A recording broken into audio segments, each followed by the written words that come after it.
Pasamos a la meditación de la palabra, que como ya sabéis, por un lado lo estamos grabando todo porque se está emitiendo en YouTube, en todas las predicaciones que estamos haciendo, y están todas basadas en el Sermón de la Montaña o el Sermón del Monte, bajo este lema.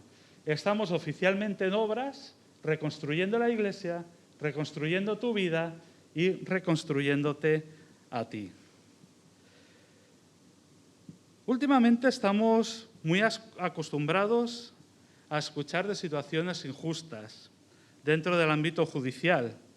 Se dice que la justicia es ciega, pero lo cierto es que cada vez más nos encontramos con sentencias sin sentido o totalmente injustas. Pero las situaciones de injusticia no se encuentran solamente dentro de los ámbitos judiciales. Cada día vemos injusticias a nuestro alrededor, esa es la verdad. Jefes que explotan a sus trabajadores, privilegios de unos cuantos, obtenidos ya sea por poder o ya sea por apellido, que el resto no tendremos ni tendremos nunca en esta tierra. Una distribución de la alimentación y de las riquezas en muchos países que benefician mucho a unos pocos y esclavizan a unos muchos. La prostitución, donde millones de mujeres y de niños se ven atrapados a lo largo de este planeta Tierra. Incluso algunos países lo tienen como atractivo turístico. Situaciones injustas que se están dando a nuestro alrededor. Realmente vivimos en un mundo injusto, esa es la realidad, donde al que tiene poco se le quita y al que tiene mucho quiere más todavía. En este mundo la vida no se valora en absoluto, ni el bienestar de las personas, ni siquiera se respeta la libertad de pensamiento o de creencia, aunque se dice que sí. Pero la realidad es que cada vez más encontramos mucha oposición. Todo esto son consecuencias del pecado. Todo se inicia en el momento en que Adán y Eva decidieron independizarse de Dios y creerse ellos mismos dioses. Y el tema es que hoy, en el año 2022, a nosotros nos toca vivir en este mundo caído, esa es la verdad.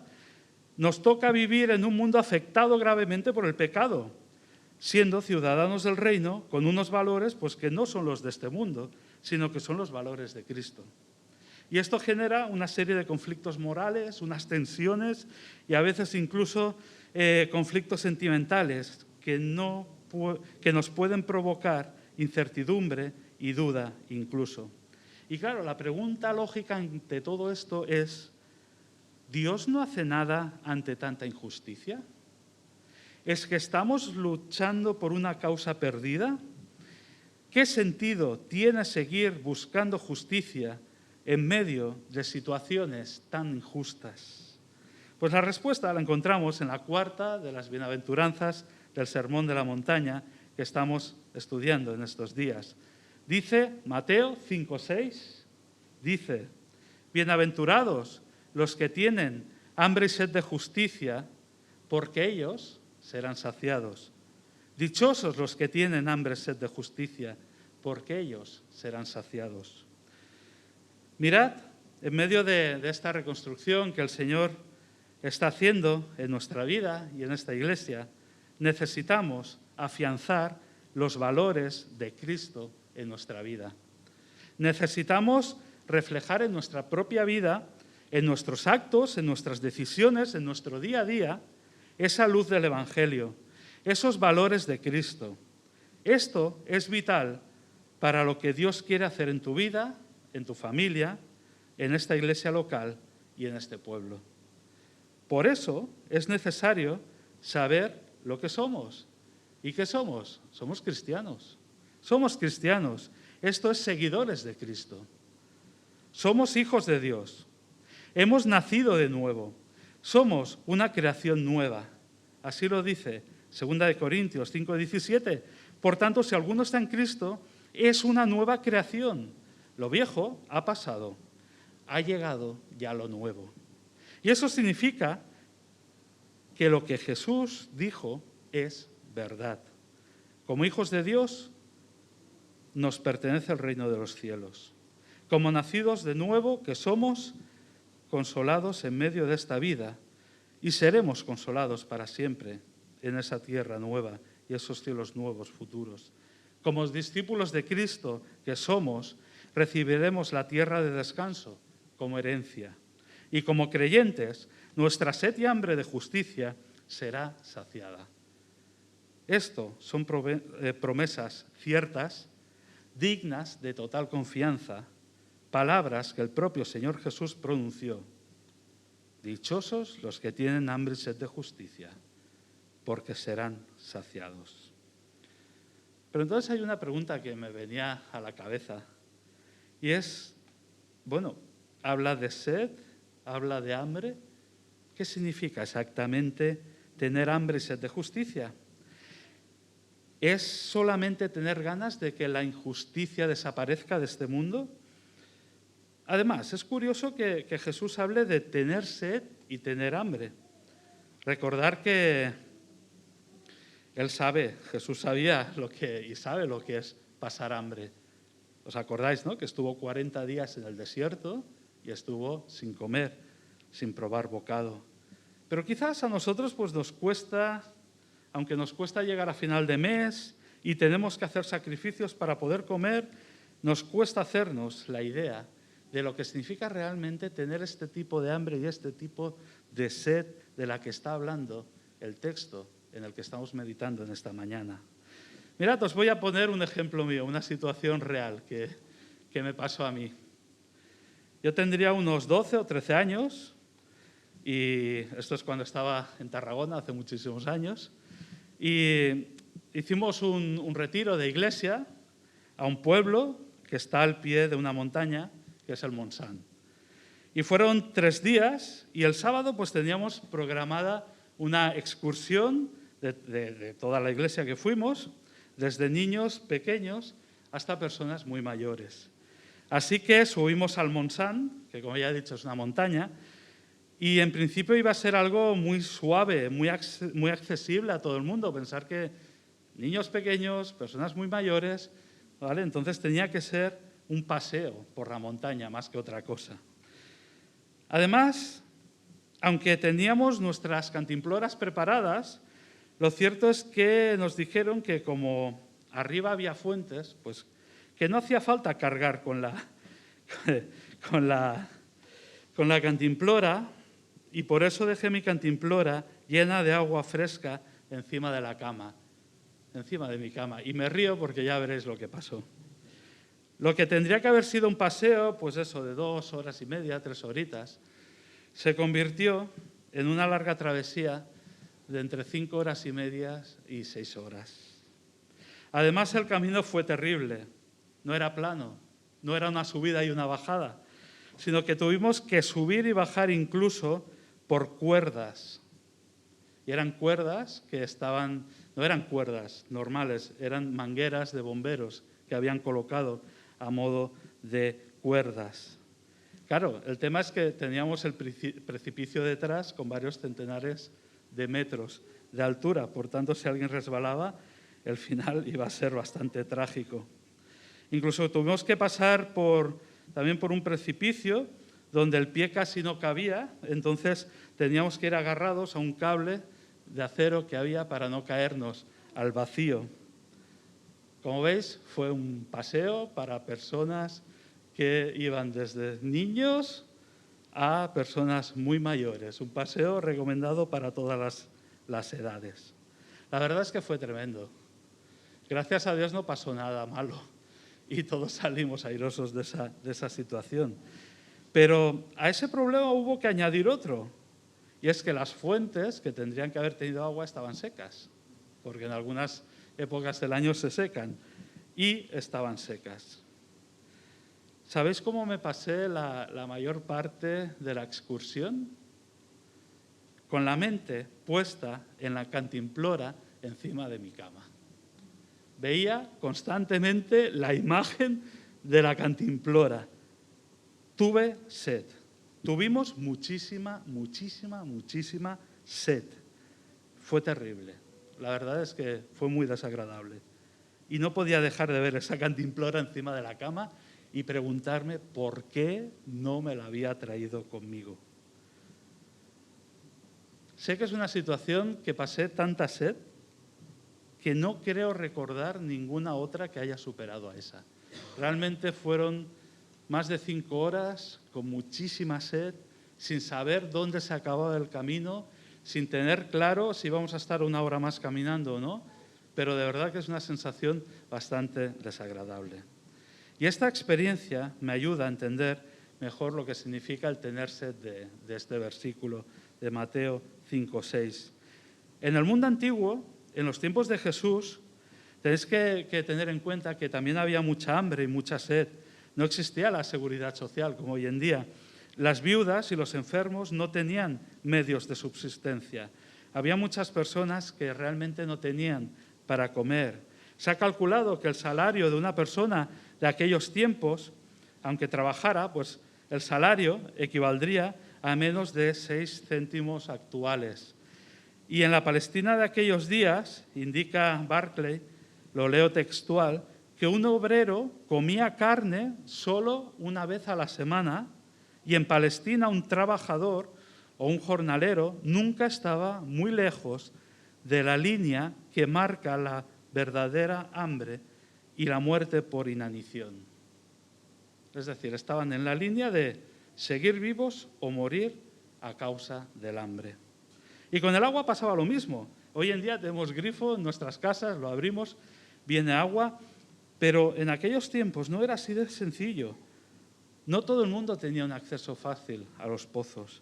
Además, no estaban dentro de casa, tenías que ir fuera y a veces fuera incluso de la ciudad a buscar ese agua.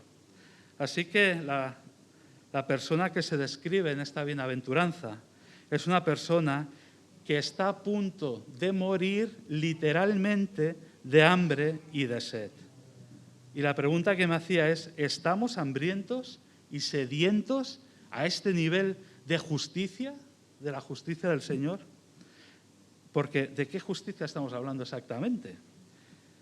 Fíjate que en la palabra original, en griego, utilizada aquí como justicia, también se puede traducir, y de hecho está implícito en su traducción, bondad o integridad, además de justicia. Y esto da una mejor idea de lo que quiso expresar el Señor Jesús en este versículo. Como creyentes, ante las injusticias del mundo, queremos justicia. Al igual que queremos justicia en nuestra vida cuando nos sucede algo que es claramente injusto. Pero además, queremos que la bondad del Señor reine en nuestra vida. Y esto nos lleva al deseo de ser verdaderamente íntegros. Si decimos que somos cristianos, toda nuestra vida ha de reflejar esa realidad. El tema es si nosotros estamos en ese punto de anhelar con todas nuestras fuerzas, con todo nuestro corazón, esa justicia del Señor. Y si el resultado de ese anhelo profundo nos lleva a vivir íntegramente, porque nos hace ser lo más justos posibles. Como creyentes, la realidad es que de alguna manera tenemos ese anhelo en nosotros. ¿Por qué? Porque queremos ser obedientes, porque queremos hacer las cosas bien, no conforme a nosotros mismos, sino conformes al Señor. Queremos ser justos. Y además queremos que la justicia del Señor llegue a todos los rincones de la tierra. Es un anhelo que tenemos todos aquellos que hemos entregado nuestra vida, nuestro corazón al Señor. ¿Por qué?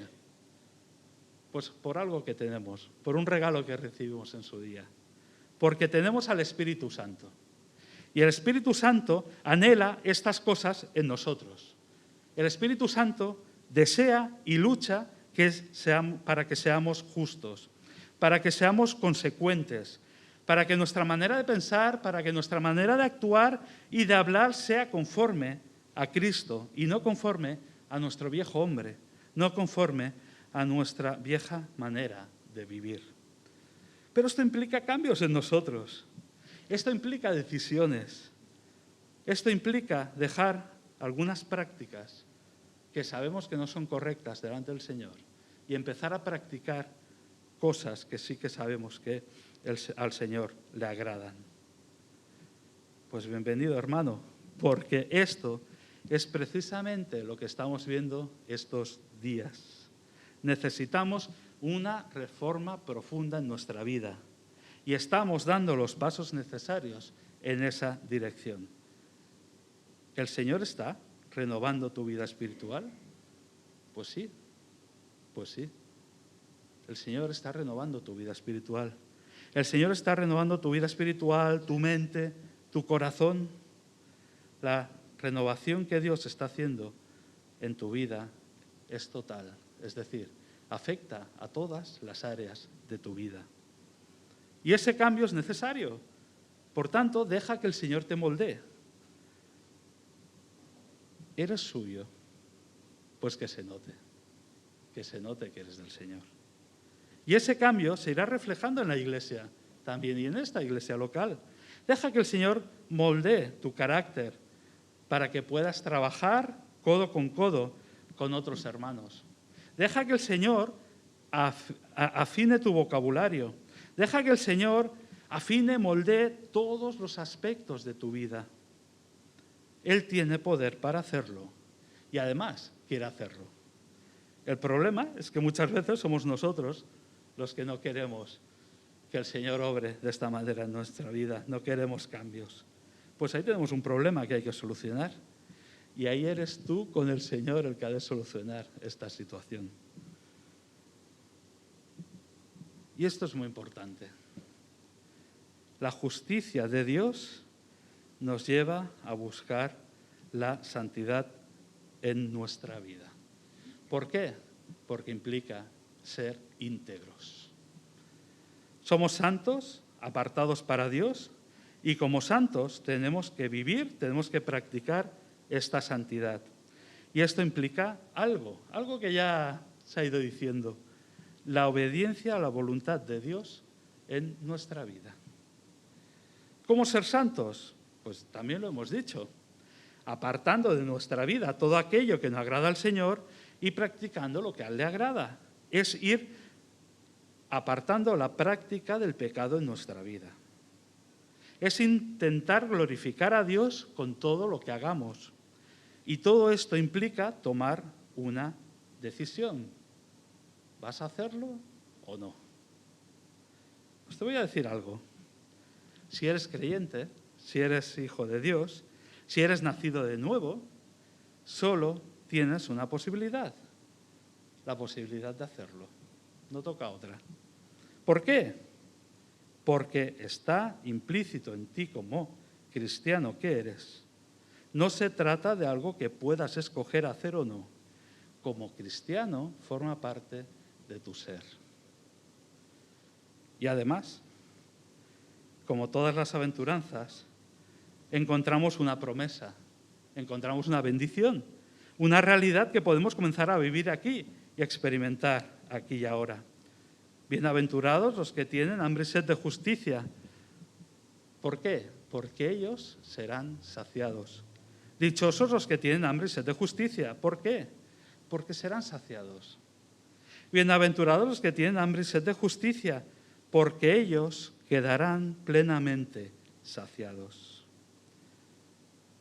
Fíjate que entre los oyentes de Jesús ese día, seguro que habían personas, muchísimas personas, que estaban padeciendo injusticia en sus vidas y que deseaban realmente, que anhelaban justicia social para ellos. Pero el Señor Jesús, desde esa realidad, les lleva a una profundidad mucho más elevada de lo que podrían haber imaginado. La promesa del Señor es que quedaremos plenamente saciados todos los que busquemos esta realidad en nuestra vida, el ser justos, el ser santos, el ser hijos obedientes, el ser en realidad lo que somos, hijos de Dios, ciudadanos del reino y herederos de la tierra. O al menos seremos cada vez más justos, cada vez un poco más practicantes de la obediencia y la verdad, cada vez más como el Señor quiere que seamos. Para ir acabando, utilizo una frase de Hendriksen que resume de una manera excepcional todo lo que estamos viendo a lo largo de estos días en el estudio de la palabra del Señor. Dice: desde las profundidades de su conocimiento de la pobreza espiritual, de su lloro por el pecado y de su mansedumbre, los ciudadanos del reino claman a Dios por la completa satisfacción de su necesidad espiritual básica, es decir, la justicia. Ante las injusticias de la vida, Dios es justo. Ante nuestra desobediencia, Jesucristo fue obediente en todo, incluida la muerte de cruz. Ante dejarnos llevar por deseos desordenados, tenemos la santidad. El Señor no nos deja solos en esta vida. Está guardándonos, protegiéndonos y fortaleciéndonos. Pero nosotros, nuestra parte, es vivir como lo que decimos ser. Si decimos que somos creyentes, que somos cristianos, se ha de notar, se ha de notar. Si decimos que somos discípulos de Cristo, hijos de Dios, cristianos, creyentes, se ha de ver reflejado en todo lo que hacemos cada día en nuestra vida. Y eso implica que ya no vivimos según nuestros valores, ya no vivimos según los valores de nuestra sociedad. Ahora vivimos con los valores de Cristo. Y eso se ha de notar, eso se ha de ver. Hermano, hermana, si necesitas que el Señor cambie tu carácter, pídeselo. A veces me encuentro con hermanos que me dicen: yo soy como soy, el Señor no me va a cambiar. Mentira, eso es mentira. El Señor te puede cambiar y te quiere cambiar. Te quiere moldear tu carácter. Si necesitas que el Señor te libere de un pecado que te tiene atado, atrapado, pídeselo. El Señor te puede librar de todo. Si necesitas una mente conforme a la de Cristo, pídeselo al Señor, porque Él te la va a dar. Si tienes hambre y sed de justicia, bienaventurados los que tienen hambre y sed de justicia, porque ellos quedarán plenamente saciados. Es una promesa, es una realidad. Así que, hermano, hermana, busca ser íntegro en el Señor. Y esa integridad se verá reflejada en tus actos, en tus pensamientos y en tus palabras. Deja que sea el Espíritu Santo el que domine tu vida. Deja al Señor obrar en tu vida. Deja al Señor reformar tu vida. Es el Señor quien nos lo pide. Efesios 4:22. Con respecto a la vida que antes llevabais, se os enseñó que debíais quitaros el ropaje de la vieja naturaleza, la cual está corrompida por los deseos engañosos. Ser renovados en la actitud de vuestra mente y mirar también lo que nos pide el Señor. Y poneros el ropaje de la nueva naturaleza, creada a imagen de Dios en verdadera justicia y santidad. Vamos a orar. Gracias, Padre. Gracias porque en ti podemos renovarnos. Gracias porque tenemos al Espíritu Santo que tú nos lo has regalado, Padre. Gracias porque tú estás obrando en nuestra vida. Te pedimos que nos ayudes a dejarte obrar en nosotros. Padre, afina, moldea nuestra mente, nuestro corazón, nuestra vida para que te reflejemos a ti. Queremos ser cada día más como tú quieres que seamos. Cambia todo lo que tengas que cambiar en nuestra vida. Ayúdanos a tomar las decisiones que tengamos que tomar delante tuyo. Moldéanos conforme a tu voluntad, Padre.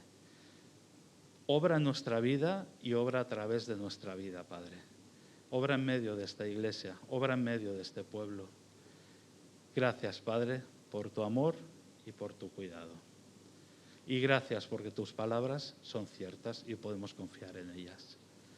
Te lo pedimos todo y te damos las gracias. En nombre de tu Hijo Jesucristo. Amén.